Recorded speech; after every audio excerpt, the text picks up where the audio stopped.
Hello everyone, welcome to Online Help Guide. Today in this video, I'm going to show you how to mute a chat on Messenger. So without any further ado, let's get started. First of all, open Messenger app. Now press and hold on the chat that you want to mute. Here you can see the mute option, click on it.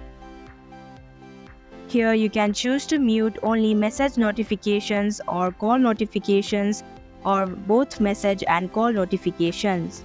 Select the one you prefer, then click on OK option.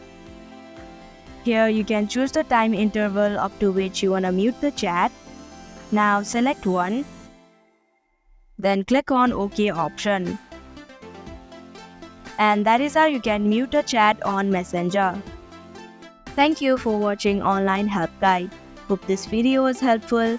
If it was, hit the like button and comment down if you have any questions or feedback.